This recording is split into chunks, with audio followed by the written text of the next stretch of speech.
Hello everyone and welcome to the Council of Elrond, where we discuss all things Lord of the Rings. I am your host Dave, and with me is the fabulous Johnny. Hello. And on today's episode we're going to be discussing the Line of Durin. And during this episode we're going to be discussing the Line of Dave. No, I'm only joking. See what we did there. Yeah, exactly. See, we did. We planned that.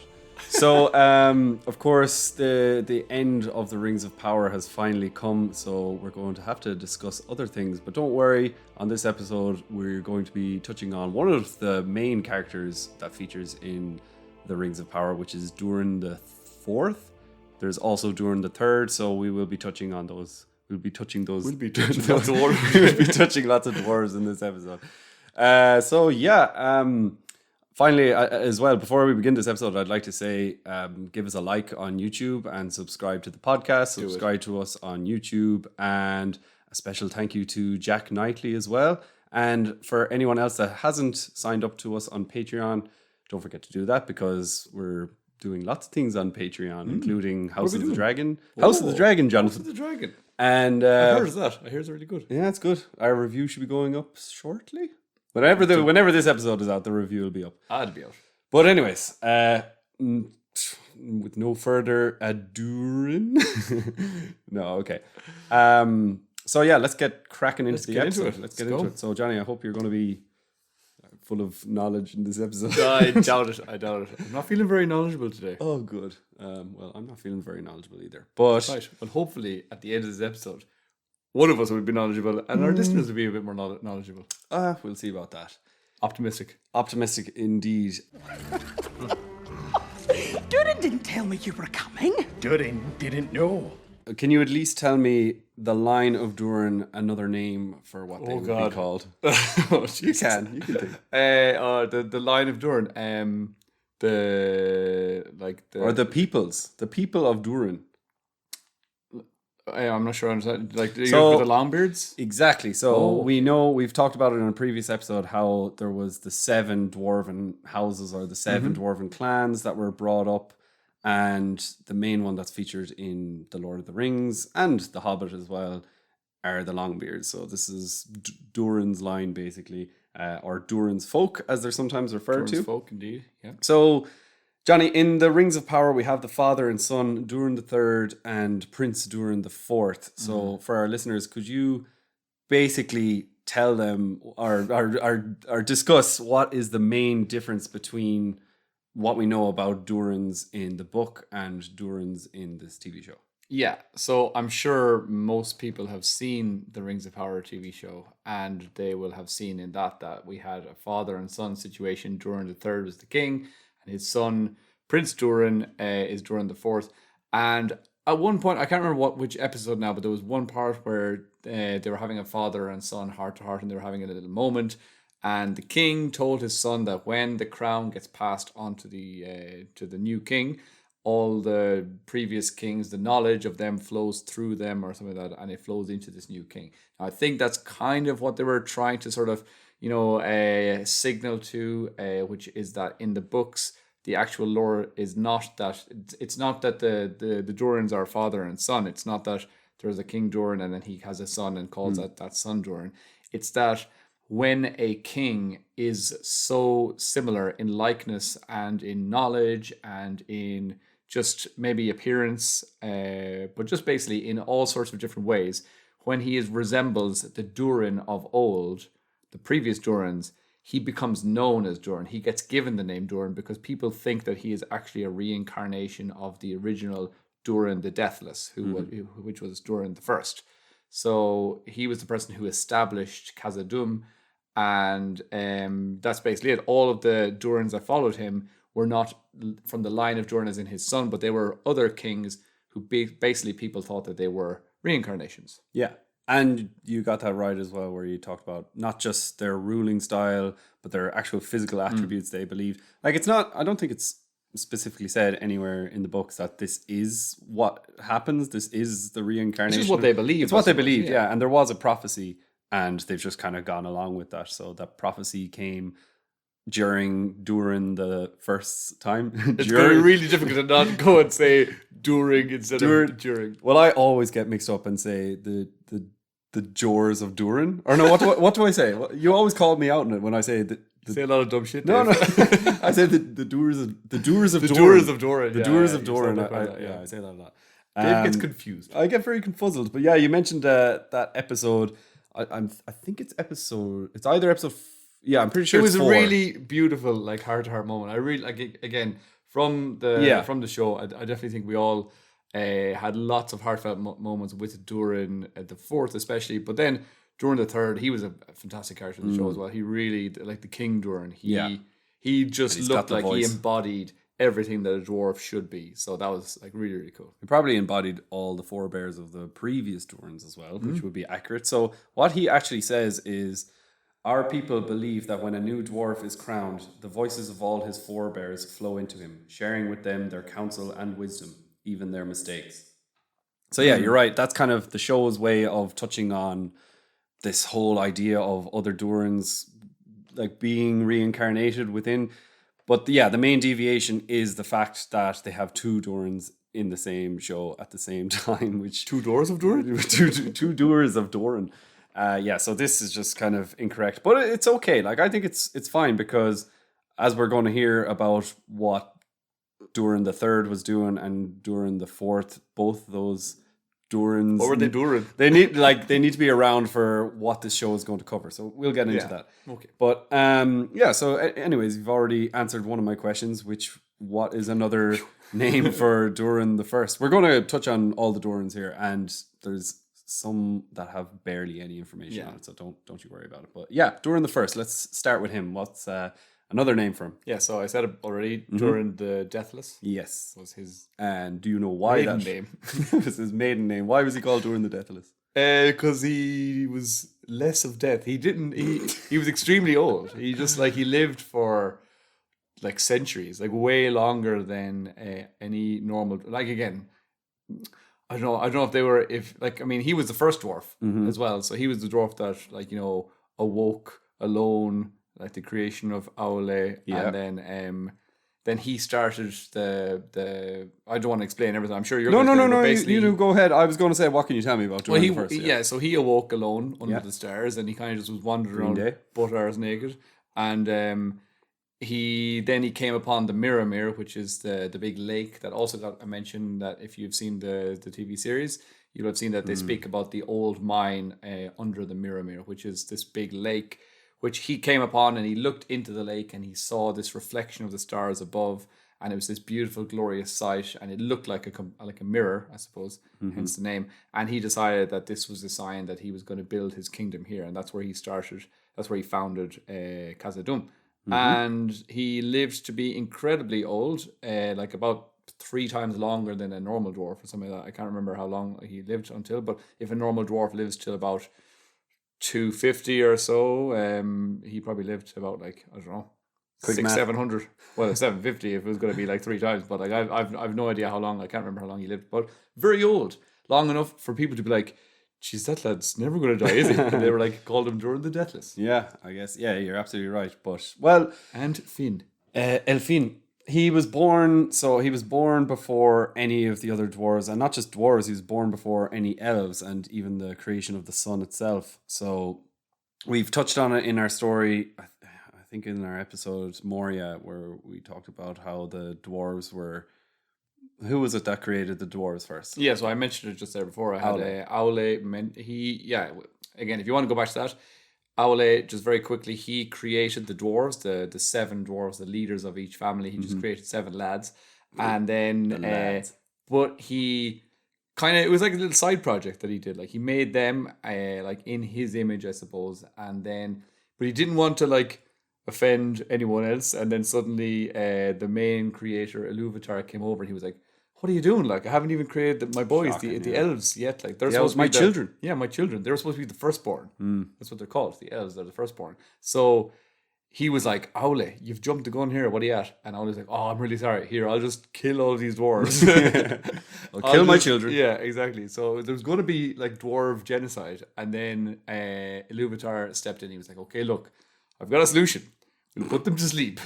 Yeah, because before they were awoken, they were just kind of more like puppets They weren't Yeah. really. They didn't have like true life within them because I think we describe them as like NPCs, like NPCs. They would just be like, non-playable characters. "Hello in a there, game. soldier. What would you like to do today?" And that's all they could do. And So when people weren't interacting with them, they'd kind of yeah, they're just like background characters and they just fade away. So I think if Aule the Smith wasn't actually controlling them or looking at them, they wouldn't be able to do anything really. So yeah, they're exactly They're like the NPCs. opposite of the toys from Toy Story, who Yeah. only interact with each other when nobody's around.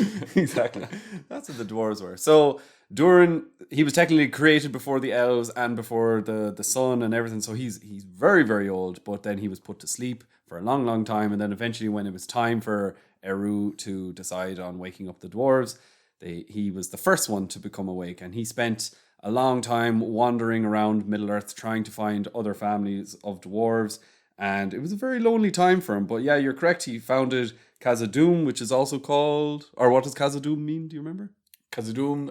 Ooh, what is Khazad? So it becomes Moria, obviously. Yeah, and yeah. Moria means black pit. Mm-hmm. So Khazad-dûm... Oh, I know the answer. Khazad-dûm means great... No. Great mistake. Well, Khazad. You know what Khazad means? Would you stop putting me on the spot? Sorry. I can't remember. Don't. I haven't been doing Kuzdul on my Duolingo now for a little while, so I can't remember. My Durin lingo. Feck, I'm not going to get it. What is it? So Khazad is dwarf. And Dwarf Mansion. yeah, dwarf mansion. Yeah. Well done. So, yeah, exactly as well. So soon after Durin awoke, all the other dwarves just kind of started waking up as well, and they were drawn to Durin, and he established Khazad-dûm, and this became one of the most fabulous and richest of establishments in all the land. So yeah, Khazad-dûm was the most successful dwarven realm ever, and this was to become the home of all the King Durins. Did I say that right? Yeah, I did. So what else do we know about King Durin the Deathless? I suppose not a lot more. You touched on his age there. He was born in the year of the trees, but it's estimated that he actually lived to about 2,300 years old, which is about 10 times. Holy moly, yeah. 10 times the lifespan of an average dwarf. But other things we know about him is he's got heirlooms, which included a battle axe and a helm. And those would later be found by Balin and his company when they're going through the mines of Moria, or when they're going through Moria, I should say, or Khazad-dûm.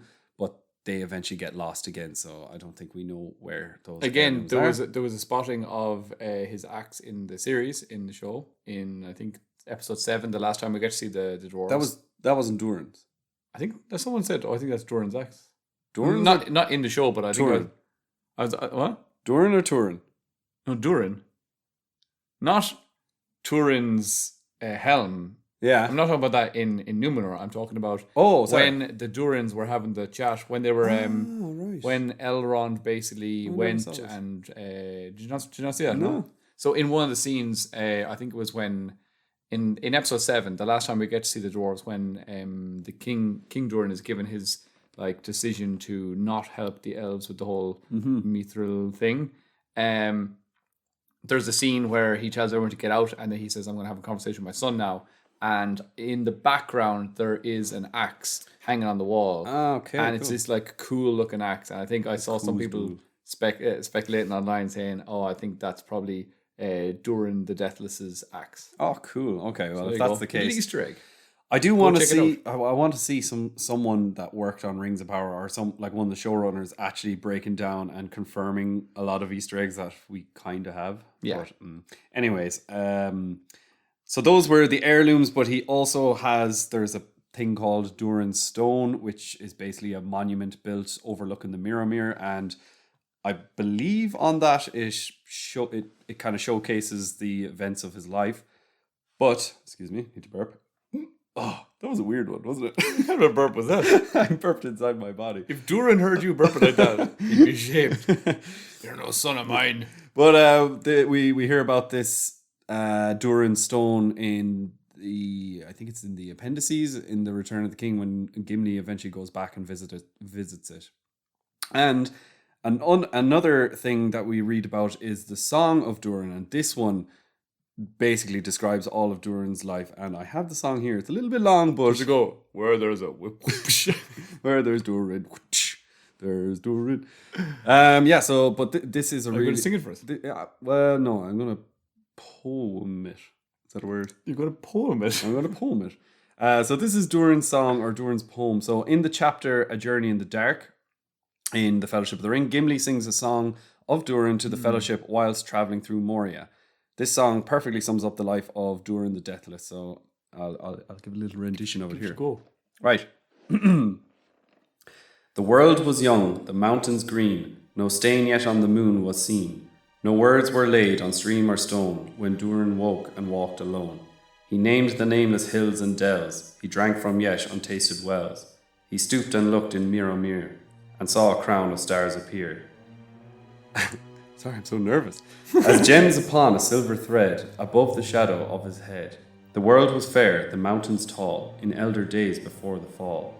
Of mighty kings in Nargothrond, and Gondolin, who now beyond. The western sea had passed away, the world was fair in Durin's day. A king he was on carven throne, in many pillared halls of stone, with golden roof and silver floor, and runes of power upon the door.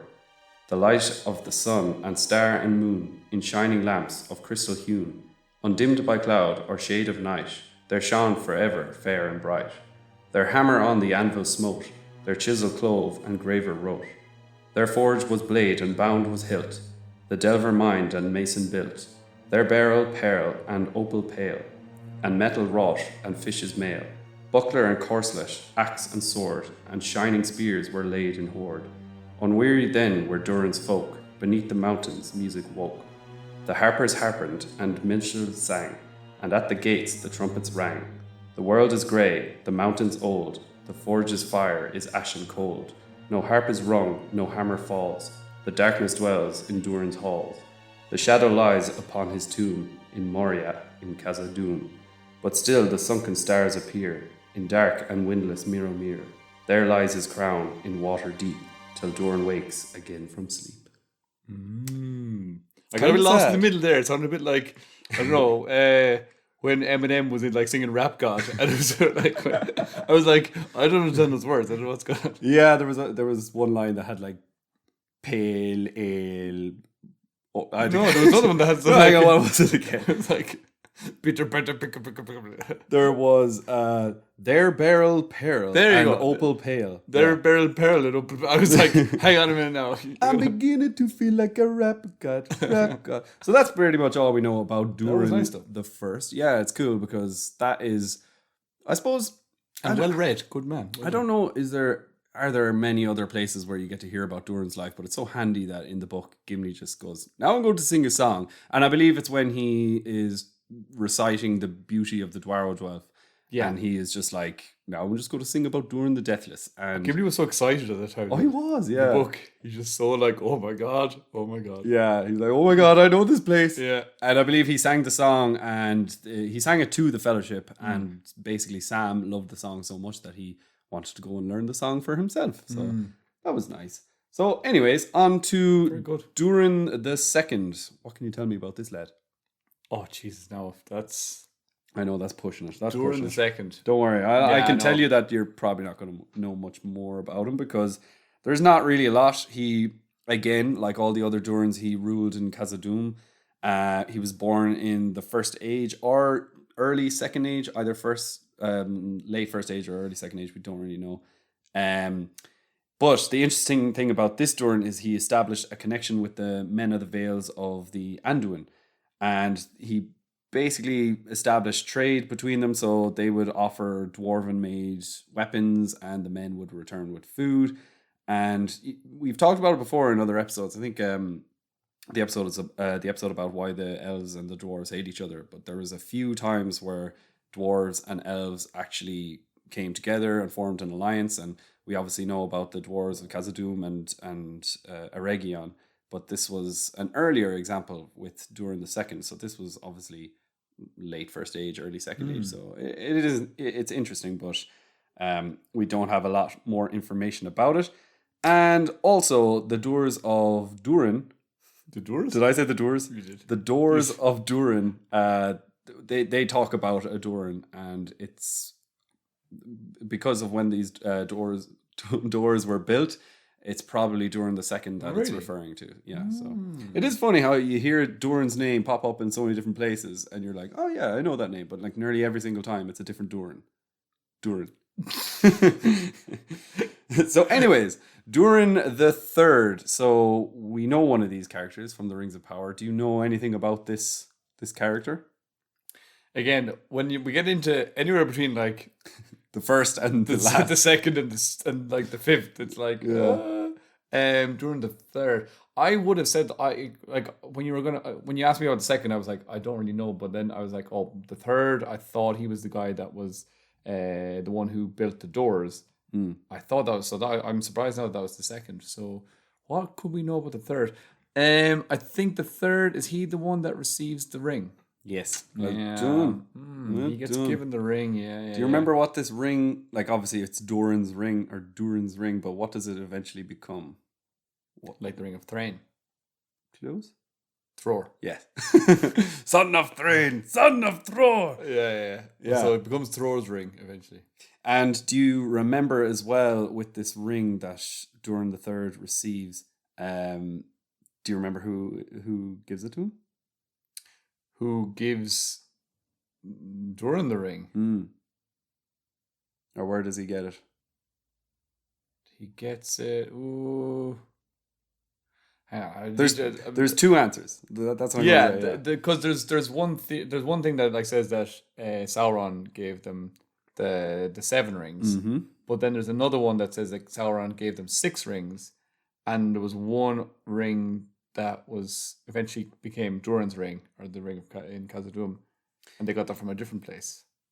So I don't know. there is another canon, I suppose, or I can't remember. I didn't look it up for what it exactly says, but it talks of how Celebrimbor himself delivered this ring to Durin. Yeah, I've heard that before. Yeah, that's what I was confused about, because I was like, I'm pretty sure I remember there was something with it was that they got that and it wasn't from, and that was the one that was the Khazad-dûm ring, the Durin ring. Yes, the Durin ring. Yeah. And in that same canon that says that Celebrimbor gave him the ring, it's like that canon says that Sauron gave the other 6 rings to the other dwarven families. Yeah, exactly.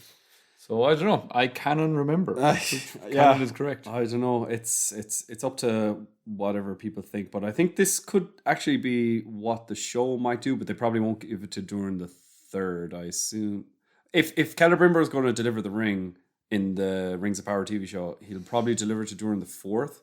But if it's going to be the other way around, if Sauron delivers the rings, then it'll probably be to Durin the Third, I imagine, and then he'll be killed off, possibly by the Balrog. But anyways, Durin the Third, another notable thing that he did was he aided the elves in the war of the elves and Sauron. But again, we're probably not going to see that in the TV show. Yeah, that'll be a pity. I don't know. Well, it could be Hopefully, we do get to see that war, or that. Like, that'd be class. Yeah. To see Sauron, hopefully we get to see him as Anatar in Eregion, helping out with Celebrimbor, making the other rings. And then, basically, to give people a long story short, Sauron was known as Anatar, and he's in there in Eregion. He's helping out Celebrimbor. They make the 19 rings. They make, they make 16 rings. They make the 9 that end up going to the men, and they make the 7 that end up going to the dwarves. And then he kind of just bolts it, legs it back to Mordor, and Celebrimbor's left alone, and that's when Celebrimbor makes the 3 elven rings, and Sauron makes the 1 ring. And then after that happens, Sauron eventually comes back to Eregion to try and get his hands on all the rings, all 19, and there's a big war between Sauron and he basically ends up sacking all of Eregion and gets his hands on all the rings except for the elven rings. So the elven rings were sent away to and we will say no more in case people don't want to be spoiled for we've 10 already years spoiled. time in the show, whenever you're going to see the end of it. So that is Durin the Third. Yeah. So on to Durin the Fourth. So who is this? This is one of the main characters from the TV show? Well, from the TV show, this is the main lad. This is Owain Arthur. Owain Arthur. Owain Arthur, yeah. Lovely lad. Great performance in the show. I thought that was class. Do we know much about? No, we know. We don't know We anything know about- pretty much. I'll say it here for during the 4th and during the 5th, we know next to nothing about. So that's why I like in the TV show that they can do whatever they want. Like he has this relationship with Elrond, and I think that's really cool. I think that's one of the strongest parts of the TV show. Most people agree that is. Yeah, I think so. and And yeah. again, that's what I wanted from the TV show. I wanted to see them fleshing out characters that we know existed, but that we don't have any information about them really, or Yeah. we've next to nothing. And that way, they could give us more information without, they can't mess up the lore if they can't completely change what your opinion of this character was about if you didn't really have any opinion to start with. So that was something that I wanted to see. I wasn't too concerned about other things that I thought that they might do, but that was one thing I was really hoping for. Now, I didn't expect all the big lore changes that we kind of did get, but we'll save that for another video. But anyways, another interesting thing to note about Durin the 4th is that he was around during the Second Age, of course, which is in line with the TV show, but he would have been the Durin in charge of Khazad-dûm during the time of the Last Alliance, or the War of the Last Alliance. So we don't know, again, if he actually participated in the war or if he just sent dwarves to fight in his honor. During the 4th, you're saying? During the 4th, yeah. So so this is cool because by the time the rings are made, Durin the 3rd is around, and by the time, which is season 1 of the Rings of Power, and by the time the Battle of the Last, or the War of the Last Alliance, Durin the 3rd is around. So that's Durin the 3rd. The end of... So that's the episode, or season 5 probably. Yeah, you'd imagine that's what would happen towards the end. Yeah, because that's the end of the Second Age. So yeah. So on to Durin the 5th. Again, like I already said, I'm not going to bother asking him because there's no information known about this In guy. my brain. In either of the brains. But one thing I suppose we can say about him is he is the last king to live in Khazad-dûm without knowing about the demon beneath them. Ooh, so There's a beast beneath the boards. Yeah, that's exactly what I thought about. So there was a beast beneath the boards. So I suppose that brings us on to Durin the 6th. So what can you tell me about this guy? Sorry, but before we go on, how many Durins are there? 8. What's a very dwarvish number? No, I was going to say 7, but I thought that would be too obvious. No, I was just asking. Oh, there are 7. Yeah. All right. I was like, you're going to catch me out here. Yeah, we're nearly at the end of the episode. All right. Okay. So yeah, there were 7. Yeah, like there were 7 dwarven families, and there were 7. That's the reason there were 7 rings, because they were given 1 to each family. And then I was like, there's 7 Durins, but for some reason I was like, maybe there's a sneaky child Durin that just sneaks around in like, because obviously we know of the 3 ages as well, and was like, oh, there were 3 ages, but then when the Lord of the Rings finishes, that starts the 4th age, and I was like, maybe in the 4th age there was another Durin that we don't really know what. But anyway, never mind, I'm wrong. 7 Durins. 7 Durins. So back to, and yeah, in case anyone doesn't know what we're talking about, 7 is a number that just shows up all the time for the dwarves. It just seems to be one of their lucky numbers, I suppose. Cristiano Ronaldo. Exactly, yeah. CR7. So Durin the 6th. Durin the 6th is the lad who wakes the Balrog. Exactly. And He was the one who delved too greedily and too deep. He did. So when Durin the 6th was in power, by the way, I think I mentioned it earlier, but every single one of these Durins at some point in their lives were the king of Khazad-dûm. So during the 6th time in Khazad-dûm, this is probably when Khazad-dûm was, in the height of its glory. It was heyday. In its heyday. Also, it was a rich kingdom. Just to go back and to mention the fact that, remember what we said at the beginning, these are not father and son. So from Durin the 4th until Durin the 5th, there could be like 1,000 years. Yeah, and this is one of the interesting things, I suppose. If you were to look up the line of Durin online, if you were to look it up or see it anywhere on maps or in tapestries or anything, you would just see Durin the Deathless, or Durin the 1st, then Durin the 2nd, Durin the 3rd, and just because there's no information about who his son was, who Durin the 1st son was, and who his son's son was, there's no information there. It's not until we get down to I think it's Durin the Sixth. Yeah, once it gets to Durin the Sixth, you can see his son and his son's son and his son's son, and then eventually we get to the final Durin. So I'll speak about him in a moment. But What about his sister's son? yeah, his sister's son. So Durin the Sixth, yeah. So like I said, his time in Khazad-dûm was when they were the richest. This is when Mithril was just going insane, and also you have to remember the Ring of Thror, or I suppose we should still call it Durin's Ring at this moment, that had been passed down through generation to generation, and now it's the King Durin the Sixth ring, and this ring made them greedy and wanted them. In fact, it kind of made them want to not take over Middle Earth, but it just made them kind of want to like hole up in Khazad-dûm and just keep. Yeah, keep no, digging. hold up there, but they also kind of seeked power. They sought out power, and yeah, I suppose it just made them really greedy, and maybe they didn't want to dig out the way, they dig down the way. Dig up, stupid. No, dig up, stupid. Like we hear that line in the Lord of the Rings, they delved too greedily and too deep, and they awoke the Balrog of Morgoth. So I suppose you can guess how this Durin died. He got eaten by a Balrog. He got eaten. Yeah, it wasn't good for him. I suppose this is probably one of the worst ways to go in Middle Earth. But it's kind of a cool. Like, I mean, it is a cool way to go. I remember him before that. Yeah. Well, will you? Probably not. Which Durin was it? Durin the Sixth. Yeah, well done. Okay, so on to the last Durin. So, do you know anything about this guy? Durin the Seventh. He has a nickname as well. He has another name, kind of like Durin the Deathless. This guy has another name. Durin the Dickhead. It was pure dick. No, but you could almost hazard a guess.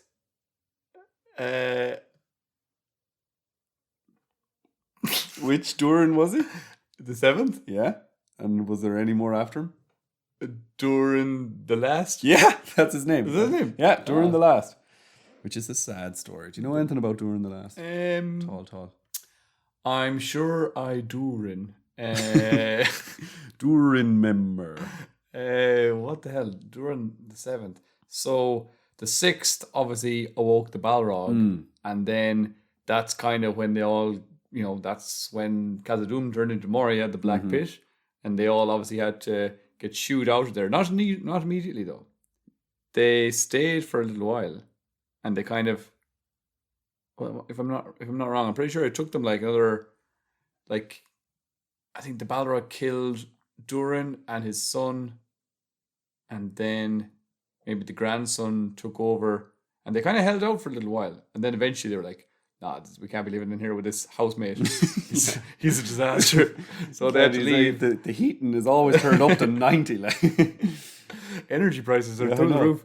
I can't remember. You're gonna have to fill me in. Well, to be honest, I didn't know that if it took them a long time to get shooed out of Moria. You would imagine like the Balrog comes in, you're like, get out here immediately. Yeah, but I don't think so. But Moria's huge as well. Yeah, like, exactly. I think they were like they camped out in a different part, and they were like, okay, you can have the master bedroom. Yeah, and we'll take the ensuite.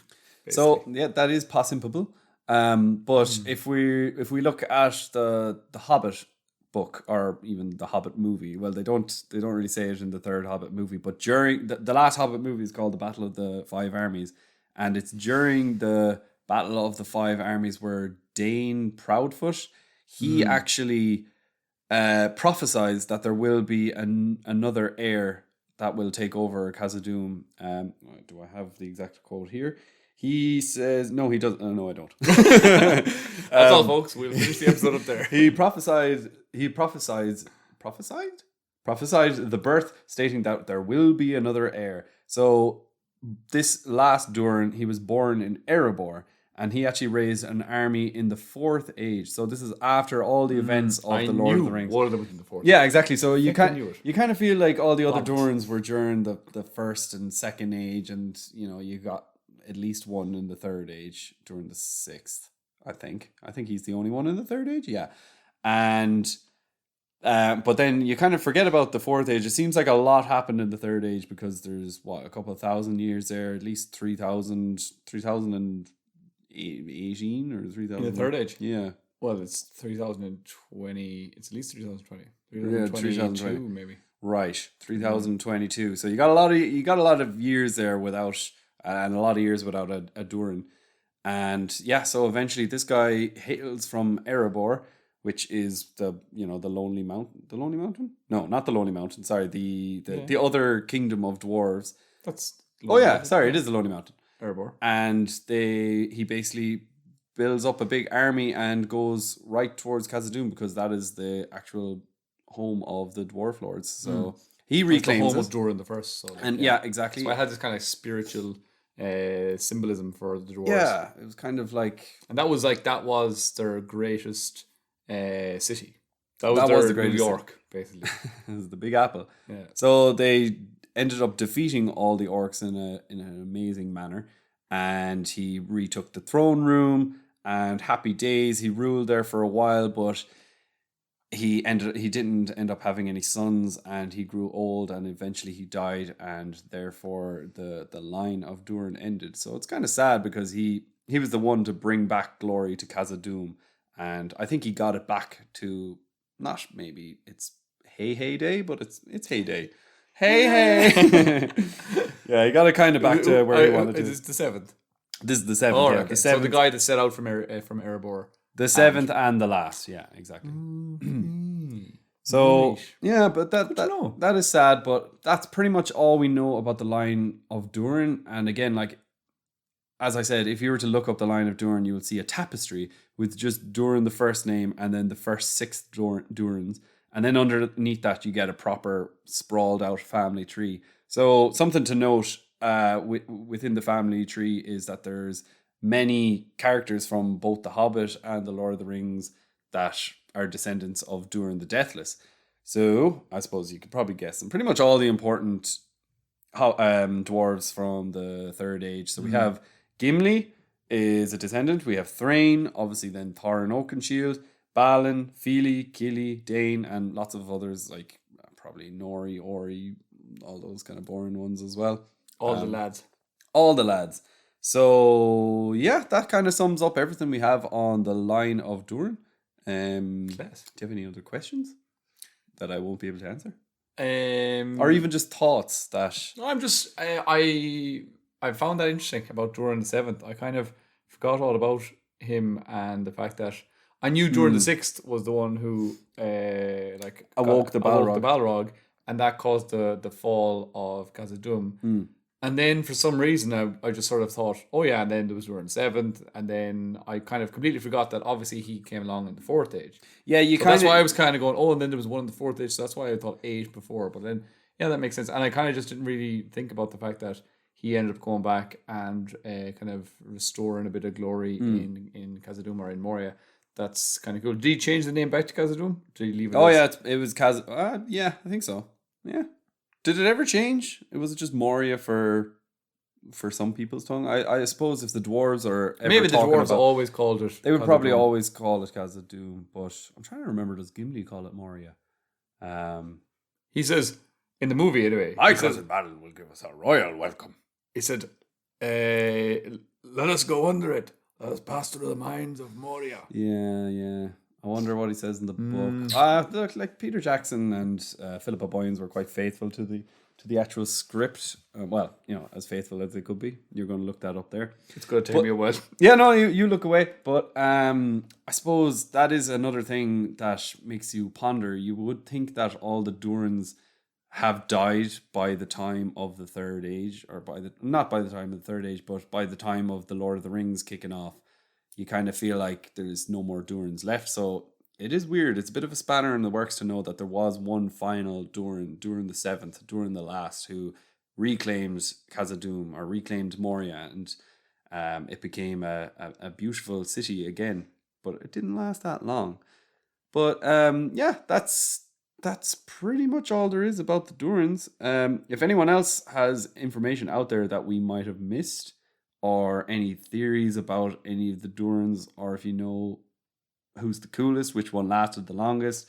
Also, in this TV show, one thing that might worry people is the fact that we did see, now when I'm talking about the Rings of Power, we did see the Balrog being awoken in season 1, or myself and Johnny speculated that maybe he's not awakening. Maybe he's just, the leaf came down there and that's just the show showing us that the Balrog exists. And maybe he's just kind of letting out a roar and then he's just going to go straight back to sleep and then because he is there the whole time throughout all the, like ever since Morgoth fell and the Balrogs fled. They fled.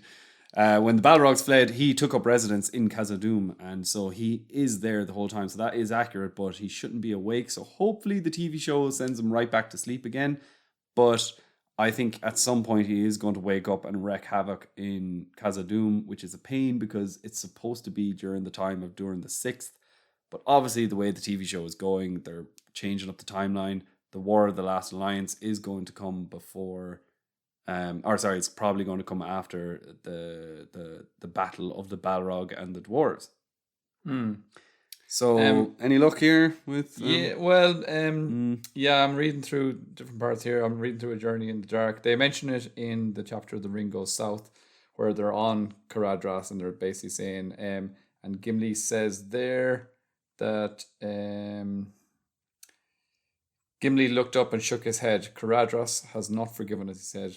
He has more snow yet to fling at us. If we go on, the sooner we go back and down, the better. So that's when Gimli's talking about that. So he doesn't really say, let us pass under it, let us pass through the mines on Moria. But then later on, in the next chapter, A Journey in the Dark, they're speaking about, and they say the name of Moria is Black. And where are we here? Is that Gimli that says that? No, that is Gandalf, I believe, that says it. No, sorry, it's Boromir that says that the name of Moria is Black. They're speaking about Moria then.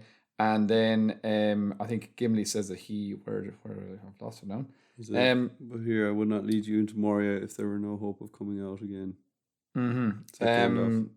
So I think this is still Boromir. He says, you speak of what you do not know when you liken Moria to the stronghold of... No, sorry, that's answered Gandalf. When you liken Moria to the stronghold of Sauron, answered Gandalf.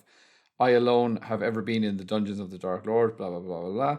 And then he says there's even a chance that the dwarves are there.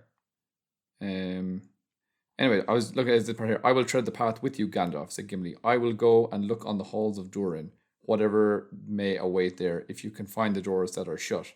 So he pipes up and says the halls of Durin. And then there's later mentions down here of both Gandalf and Aragorn, who both refer to it as Moria. And here it says... Gandalf said, and we will come through. In the ruins of the dwarves, a dwarf's head will be less easy to be wilder than elves or men or hobbits. Yet it will not be the first time that I have been to Moria. I sought there long for Thrain, son of Thror, after he was lost. So there were a few different times that the company over and back were speaking. Aragorn later says that I do not wish to enter Moria a second time, because Aragorn said that he too once passed the Dimril Gate, and he doesn't want to enter Moria again. So both in that conversation, it's interesting how Gandalf, Aragorn, and Boromir all say Moria, and the only time that Gimli actually mentions it, he says the halls of Durin. So obviously he probably just doesn't want to mention the name of the city with the saying the word Moria. It's almost derogatory, means, Black Pit. Is that Moria? Is that Khazad-dûm, I wonder? Which? The word Moria? Moria, yeah. Or is that Sindarin? I'd say it's probably Sindarin. If anyone knows, let us know. Yeah, because just the way it looks like Moria, it seems more Sindarin. There's no K's or Z's. Yeah, exactly. I remember when I was watching the films growing up, the only time I ever heard of Khazad-dûm was the Bridge of Khazad-dûm. I always thought Moria was the name of the whole area. And then Khazad-dûm was just like that bridge, that tiny little area within, maybe a little suburb inside this ginormous city. And it's like, that's the Bridge of Khazad-dûm. And I just always thought that was cool, but I never, because I don't think they ever refer to it in the films as Khazad-dûm. And I just thought it was the Bridge of Doom, because you'd go to your doom if you're trying to walk across that bridge. The dwarves handrail into it, Yeah, I know, it's shocking. Bit of health and safety there. But yeah, if anyone knows about why the heck is it called Moria? Oh, well, we know why it's called Moria, but who coined the name Moria? Can And also, who uses it? Like, as in, It seems like everyone uses it, but do dwarves use it themselves? well, yeah, from our little bit of investigation there on the spot. On the spot, yeah. I couldn't see Gimli saying it. But There's probably a whole speech in the next page of Gimli just being like, Moria. Beautiful place, Moria. Yeah. I absolutely love I actually Moria. love the ring of the name Moria in my ear. It sounds really nice. Yeah, so I will have to go and check that now off camera. And Off camera. we'll come back to you next week. Well, we won't. But No, we won't. But anyways, let anyways, us know in the comments. yeah, do reach out and let us know. And if we've missed anything else, don't let us know because we don't want to read those comments. But before we finish on the topic of lines, now this is funny. I didn't tell you we were going to do this. Well, I didn't really tell you we were going to do the Durin episode. You didn't tell me. Yeah, I just showed up. So I wanted to share a little conversation with all the listeners that myself and Johnny had this week, and this is concerning Peter Jackson's movie and The King of the Dead. So we both quoted him naturally, obviously. We're always like, quoting things from Lord of the Rings. But we disagreed over whether the quotation is... I thought the quote was... Oh, you're bringing this back. Yeah. Oh, all right, I thought here we go. the quote was, that line was broken. And Johnny thinks it's... The blade was broken. Yeah, so when I Googled it, it seems like this is not just me and Johnny thinking about this. Like, everyone seems to be very confused with it. Now, there's lots of theories, people saying that, like I read somewhere that apparently the theatrical version released one thing. The theatrical version said the blade was broken, and then the extended edition said that line was broken. And we actually know that Peter Jackson was literally editing this movie right up until the end of November, and the movie released like mid December, or was it late December? I can't remember. Was it around Christmas time, or was it? Yeah, it was Christmas. Around So it was that around, time, yeah. so that's very late to be releasing a movie, especially of this magnitude, To be editing or to be editing the movie before its release. And so we still don't know, but I've heard. Well, let's immediately, as soon as we finish this, we're going to just turn on the extended version and watch Oh it. well, no, I have the answer. I was correct. No, you weren't. So I don't believe it until I see So it. according to official scripts, which I've looked up, the line is, "It cannot be. That line was broken." And Peter Jackson cut out the start that says, "It cannot be." So it just says that line was broken. But a lot of people argue, is it the actor that badly delivers the line that blade was broken, or is he badly delivering the line that line was broken? Either way, everyone comes to the agreement that it sounds like he says BLINE, that blind was broken. And it seems like I had to watch it because I hear it so clearly. we're going to play it now for the audience. All right. And well, Oh, we're not right, going to okay. play it live, but in the editing process. Okay. So click. No, well, before you hear it, we listened to this the other day, and it was one of those kind of things where, what was that thing that was like a phenomenon the other, like a few years ago? It was the kind of like almost like, the blue and black dress or the whatever. It's the Bernstein Bears. the thing that It's the Mandela effect. So the Mandela effect, for anyone that doesn't know, it's when I think it coined its name because people just assumed that Nelson Mandela had died and he was still alive at the time, and everyone was like, no, I remember hearing about Mandela dying. And that was the Mandela effect. And it also came into play when there was this old TV show called The Bernstein Bears, and everyone seemed to remember it being spelt Bernstein, BERNSTEIN. But it's actually BERSTAIN, and people were blown away. They're like, no, I remember it being EIN, but I think it's because a lot of people's surnames end in Steen, STEIN, rather than STEIN. I'm not really speaking about the memory thing. I'm saying, do you remember a few years ago there was an audio clip that said like Green Eagle and Green Eagle, and the other one was like Brainstorm. Brainstorm. It wasn't Green Eagle. It was something like that. Green Diesel. No, Green. Maybe Green Diesel. I don't know, but it was two things that didn't sound anything alike. Yeah. And whenever you thought you're gonna hear it say Brainstorm, you'd click the audio and it would say you'd hear Brainstorm.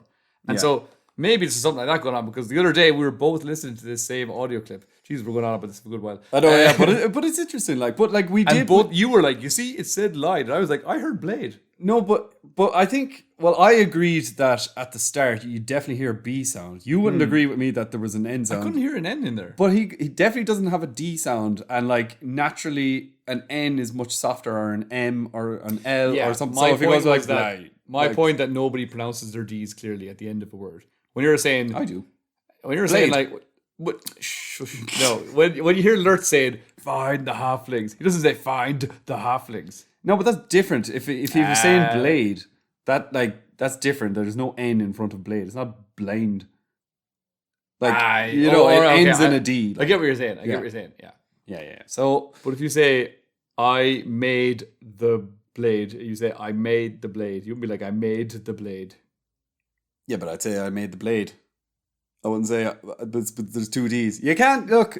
You're wrong. The difference here is when a word that finishes with a D is the final word of a sentence or is within the sentence. Yeah, so this is the final word of the sentence. It says the blade was broken. That blade was broken. Oh, that's true. So the D runs into the W. But he actually said that line was broken. Ara, would you stop now?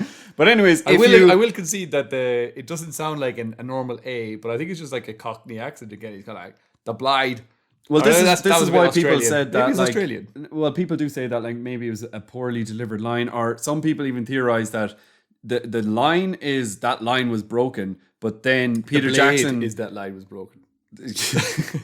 but then people think that Peter Jackson had that done, but then people complained like in Tried to edit it. Like early audiences were like, that doesn't make sense. That line was broken, but it has been remade. Exactly. But like people were like, argument. You can't. No, but it does make sense to most people. But for like general audiences, when they've just seen a blade literally being broken and then literally being remade, they're like, that makes more sense in the context of the movie. True, but what I would say about a line, like a noble line of kings or something being broken, you wouldn't say the line has been remade. You would say no, it wasn't broken. Like it. You can't be like, let's go back in time and make one of these kings have a son. I know. The line. But like, that'd be weird. It was lost in memory, and it was lost to everyone else, and it's now become a new broken.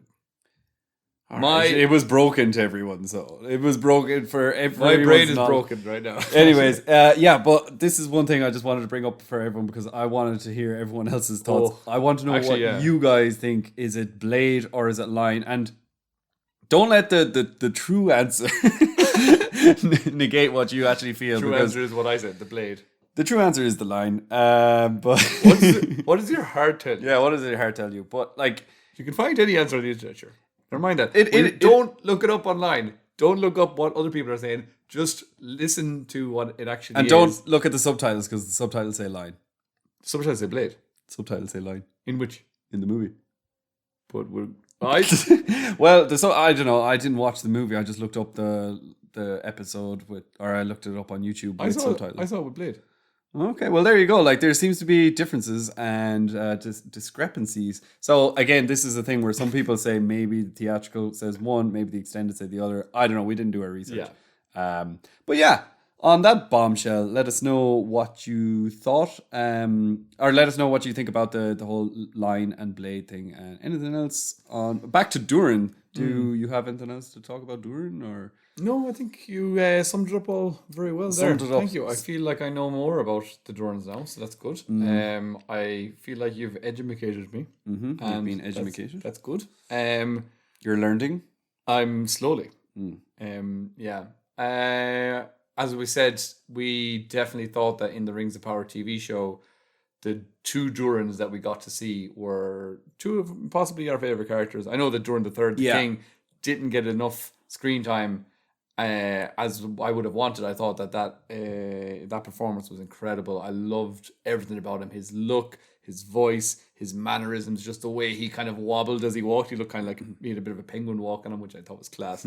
And again, because we were so invested in Durin IV and Elrond's relationship, whenever Durin III basically told him off or kind of, scolded him and told him, no, we're not going to do that. And he's like, but Dad, you're kind of like, you want to kind of side with Prince Durin, but you're kind of just going, Durin III, he's class. And he's just like, the elves, they've come, that's the end of the elves. We're not going to help them cheat death. Yeah. And it's kind of like, but you're like, but come on, like, how can that be your decision? Was it Harry from Daily Rings of Power that we had on recently where he said something interesting where the people that you kind of don't want to take the sides with, they're the ones that are right. So we have that with Gil-galad and with Durin III. They're the ones that are actually kind of speaking sense, but the way the show is being shown, I suppose, it kind of puts you on the side of the opposite character, whether that be Galadriel or Durin the Fourth.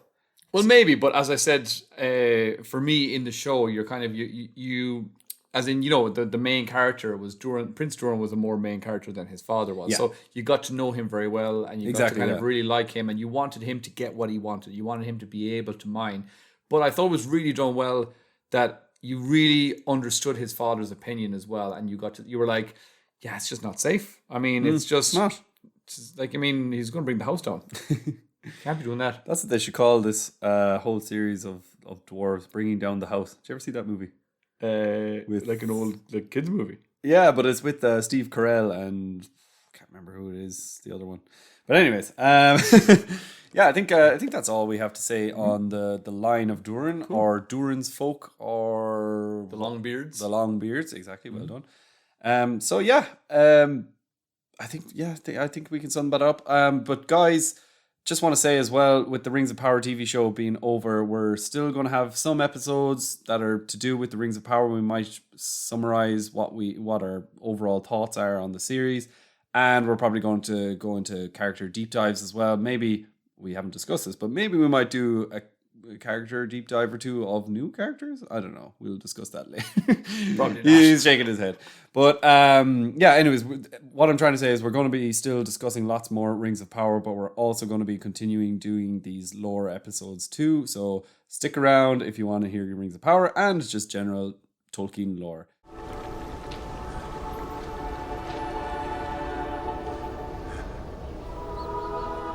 It reads, "The doors of Durin, Lord of Moria, speak, friend, and enter." What do you suppose that means? Oh, it's quite simple. If you are a friend, you speak the password and the doors will open.